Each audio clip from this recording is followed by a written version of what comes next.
你是否曾在某个周末傍晚，一个人泡了杯茶，窝在沙发里静静看书？窗外的光线从金黄慢慢变成灰蓝，抬起头才发现天已经黑了。那一刻你感受到的，不是寂寞，而是难以置信的满足，仿佛这一整周最幸福的时光就是现在。可是手机震动，有人发来一句：你怎么又一个人了？不觉得孤单吗？你盯着那行字，轻轻笑了一下，却不知道该怎么解释，因为那种感觉根本不是孤独，而是一种很深很安静的，完全属于自己的安宁。但你解释不清，只能回一句还好啊，然后继续沉默。时间久了，你甚至开始怀疑自己，我是不是哪里不对？我是不是太冷漠了？我是不是不正常？如果你有过这种念头，那么今天这集内容就是为你准备的。在开始之前，如果你也常常在独处中找到力量，觉得自己好像跟这个世界有点格格不入，但又说不上为什么，那么请帮我按个赞，这会让我更有动力继续挖掘这类深度话题。也别忘了订阅人性解剖笔记，我们每次都会聊聊那些关于内心，关于自我，关于你其实不孤单的瞬间。好，我们回到正题。那些喜欢独处的人身上，到底藏着哪些真正有趣，却被大多数人深深误解的特征？我可以很负责任地告诉你，心理学和神经科学的研究早就给出了答案。那些享受独处的人，不是孤僻，不是冷漠，也不是社交恐惧，而是拥有一种极其稀缺、极其珍贵的内在能力。你可能不知道，心理学界有一位非常重要的学者叫温尼科特，他在研究人类发展时提出过一个迷人的观点：一个人真正的成熟，不仅仅是能够在有人陪伴时感到安心，而是能够在完全独处的状态下依然感到完整。他甚至把这种能力称为心理健康的高级表现，而不是什么社交障碍。这个世界一直在告诉我们，外向是美德，热闹是繁荣，孤独是问题。但事实上，那些能够享受独处的人，往往在心理结构上拥有更稳定的自我边界，更清晰的自我认知，以及更强的情绪调节能力。这不是谁说了算，这是研究数据说的。我记得有一个经典的实验，大约在2003年，心理学家科恩和威尔斯针对一群大学生进行了长期追踪。他们发现那些会主动为自己安排独处时间的人，在压力恢复能力的测试中得分明显高于那些习惯用社交和活动把时间填满的人。换句话说，独处不是逃避，而是一种主动的、有效的心理修复机制。就像你的身体需要睡眠来修复细胞一样，你的心灵也需要独处来修复注意力，整理情绪，重新校准内在的方向感。那么，喜欢独处的人身上具体有哪些有趣的特征呢？我们一个一个来看。第一，他们对外界刺激的需求阈值跟大多数人不一样。你有没有注意到，有些人处在嘈杂的环境里如鱼得水，越热闹越兴奋，音乐越大声越嗨。可是另一些人在同样的环境里，待不到2个小时就开始觉得疲惫、头痛，甚至莫名烦躁。这不是性格软弱，也不是矫情，这是神经系统层面的真实差异。心理学家汉斯·艾森克提出过一个经典的唤醒理论，他认为人与人之间在基础神经唤醒水平上存在先天差异。那些喜欢独处的人往往拥有较高的基础唤醒水平，意思是他们的神经系统本身就处于一个相对活跃的状态，所以外部的嘈杂、刺激、信息轰炸对他们来说会更快抵达过载的临界点。我用一个生活化的比喻来解释，假如把人的神经系统比作一个音响，喜欢独处的人，这个音响的旋钮本来就已经拨到了7、8格，这时候再来一个嘈杂的环境，一群人大声说话，背景音乐加上闪烁的灯光就直接冲到10格，开始失真，开始不舒服。而那些外向的人，音响旋钮可能只在3、4格，他们需要外部刺激来把音量调高，才感觉自己活着。所以当你在聚会结束后感到精疲力竭，需要用整整一天的独处来恢复时，请记住，这不是你的问题，这是你的神经系统在用它本来的方式运作。而且你可能不知道，这种高基础唤醒水平其实跟创造力有很深的关系。很多艺术家、作家、科学家，他们的神经系统就是这样设定的。他们不是不喜欢人群，而是他们的大脑天生就需要安静来运转。第二，喜欢独处的人往往拥有极其丰富的内心世界，并且非常享受与自己的内心对话。这不是什么浪漫的想象，而是神经科学已经证实的事实。当人处于独处状态时，大脑中有一个叫做预设模式网络的区域会高度活跃。这个网络负责的事情包括自我反思、创意联想、情绪整合，以及对过去和未来的深度思考。有趣的是，研究发现那些经常主动独处的人，他们的预设模式网络连接性更强，神经元之间的讯号传递更高效。这意味着什么？这意味着他们在独处的时候不是在发呆，不是在浪费时间，而是在进行一种高强度的内部信息处理。你有没有过这种体验？一个人走路的时候，脑子里突然冒出一个绝妙的点子；一个人洗澡的时候，某个困扰你很久的问题忽然有了答案；一个人开车的时候，过去的一段记忆突然变得清晰，你终于理解了当时自己为什么会那样反应。这就是预设模式网络在工作，而喜欢独处的人，因为给了这个网络更多的运作时间，所以他们往往拥有更强的创造力和更深的自我洞察力。我来举一个你可能听过但没从这个角度想过的真实故事。你知道日本作家村上春树吗？他曾经在一本谈自己生活的书里提到，他每天的作息非常固定，凌晨4点起床，然后一个人坐在书桌前写作5-6个小时。这段时间他不接电话，不见人，不滑手机。他形容那种状态像是潜入深海。而且他不只在写作时独处，他跑步也是一个人。他曾经连续20多年每天一个人跑10公里。他说，很多小说的情节转折，人物的对话灵感都不是在书桌前想出来的，而是在孤独的跑步时，身体和大脑处于某种安静节奏中，忽然就出现了。这不是巧合，这是大脑运作机制的必然结果。我还可以分享另一个例子，心理学界的巨人之一卡尔。荣格他在跟弗洛伊德决裂之后，曾经历了一段非常混乱、非常痛苦的心理状态。当时他做了什么？他没有立刻去找人倾诉，也没有用旅行或社交来逃避。他在瑞士苏黎世湖边的一个小村庄里，盖了一座石头塔楼，一个人住在里面，没有电，没有自来水。他每天生火、砍柴、煮饭，然后一个人坐下来画画、写日记，跟自己的潜意识对话。那段时间，他写下了后来影响整个心理学界的红书。荣格说过一句非常震撼的话：孤独不是因为身边没有人，而是因为无法与自己觉得重要的事物交流。而对他来说，那个重要的事物就是他自己内在的声音。所以你看，独处不是空洞，独处是内在世界的扩建工程。这里我还想为你补充一个比较冷门的真实案例，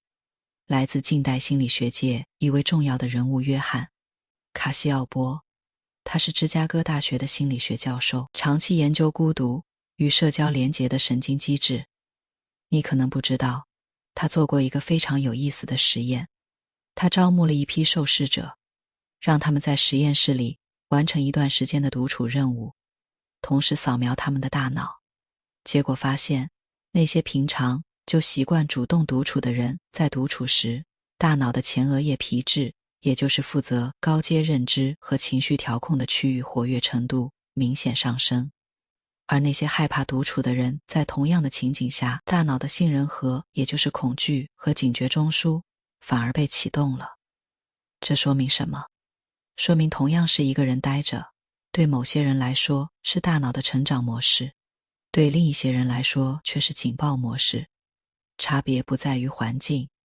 而在于你与自己的关系。当你不再害怕跟自己相处，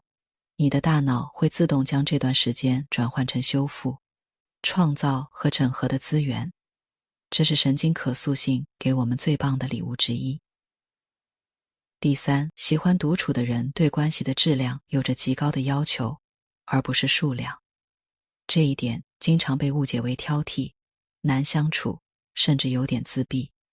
但实际上，这背后有着非常清晰的逻辑。喜欢独处的人因为习惯了深度的自我对话，所以他们在与人交流时也会本能地追求同样深度的连结。那种只聊天气、只讲八卦，只是表面热闹的社交，对他们来说不仅没有收获，反而是一种消耗。心理学家把这种现象称为深度连结需求。研究显示，相较于拥有广泛的社交网络，喜欢独处的人更倾向于维系少数几段深度关系，而这些关系往往具有更高的信任度、更强的情感支撑功能以及更长的持续时间。换句话说，他们不是不需要人，而是他们对人的需求更精准、更有选择性。他们宁愿有3个真正懂自己的朋友，也不愿意有30个只是认识的人。你有没有这样的感受？在一场满是人的派对里，你感到无比孤独，可是跟一个真正懂你的朋友坐下来聊2个小时，你却感到无比充实，无比被理解。这就是深度连结需求在你身上的体现。这不是社交障碍，而是你对关系有更高的标准。而且这里有一个很有意思的反常识观点，很多人以为喜欢独处的人不懂得爱，或者不容易建立亲密关系，但研究告诉我们，恰恰相反。因为他们习惯面对自己的内心，所以他们在进入一段关系时，往往更清楚自己想要什么，不能忍受什么，愿意给予什么。他们不会用关系来填补空虚，也不会因为害怕孤单而将就。他们选择的关系是深思熟虑后的选择，而不是寂寞驱使下的妥协。第四，喜欢独处的人拥有非常强的自我意识和清晰的内在价值体系。这一点很少被提到，但它其实是独处带来的最深层的馈赠之一。当一个人习惯了独处，习惯了和自己相处，他就必须面对一个问题：在没有外部噪音、没有他人眼光的情况下，我究竟是谁？我真正在乎什么？这个问题，很多人终其一生都在逃避。他们用忙碌填满时间，用社交填满空间，用外部的认可填满内心。因为一旦安静下来，他们就会感到一种莫名的恐慌。那种恐慌叫做我不知道自己是谁。但喜欢独处的人，恰恰是那些愿意坐下来直面这个问题的人。他们在一次次的独处中，慢慢地摸清了自己的边界，认清了自己的欲望，建立起了一套属于自己的价值体系。心理学家马斯洛在研究自我实现的人时发现，这类人有个共同特征，他们都需要大量的独处时间，并且非常珍视这段时间。马斯洛认为，自我实现的核心是对自我的深度认知，而这种认知只能在独处中慢慢生长。所以那些喜欢独处的人，往往在面对人生重大决策时更少受到外部声音的干扰，更能坚守自己真正认为重要的东西。他们不是不在乎别人的看法，而是他们有一个更稳固的内在坐标系，不会因为外部的风吹草动就迷失方向。我想到一个非常动人的真实例子，电影导演安德烈·塔可夫斯基，他被誉为电影史上最伟大的失忆导演之一。他曾经说过一句话：独处是唯一能够让人意识到自身存在状态的条件。他拍电影的方式非常特别，镜头极慢，画面极安静。他说现代人最大的悲剧就是被各种噪音和忙碌淹没，以至于听不见自己内心的声音。他为了保持自己的创作纯度，长期拒绝主流制片厂的邀约，宁可拍预算极低但完全忠于自己内心的作品。他的电影在当时不卖座，甚至被苏联当局打压。可是几十年后，全世界都公认他是大师。他的力量从哪里来？不是来自市场的肯定，不是来自票房数字，而是来自他在无数个独处的深夜里反复问自己我到底为什么而拍之后得到的那个坚定的答案。你看，这就是独处的力量，它不是让你变得冷漠，而是让你变得笃定。第五，喜欢独处的人对情绪有着更精细的感知和处理能力，这一点可能会让你感到意外。很多人以为喜欢独处的人是情感淡漠的，是不擅长处理情绪的，但研究给出了完全相反的结论。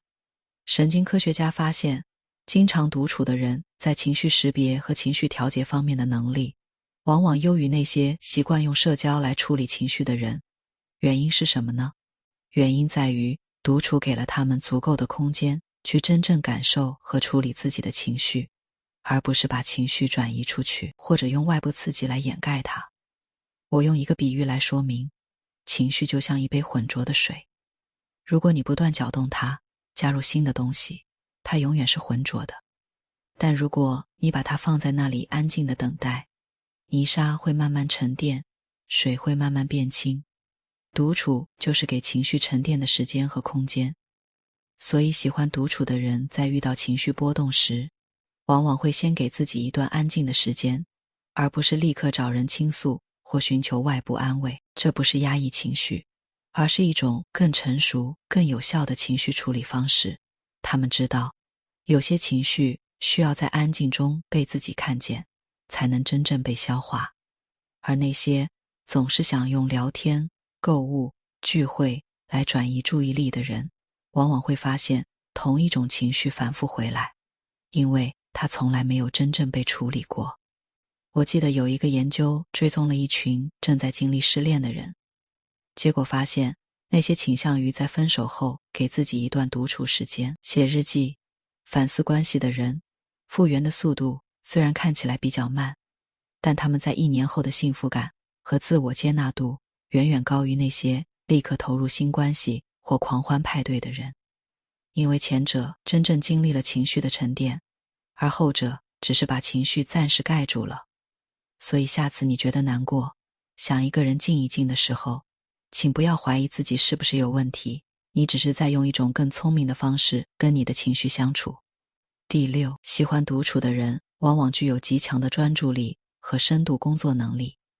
在这个注意力被无数碎片化信息争夺的时代，专注力已经成为一种极其稀缺的资源，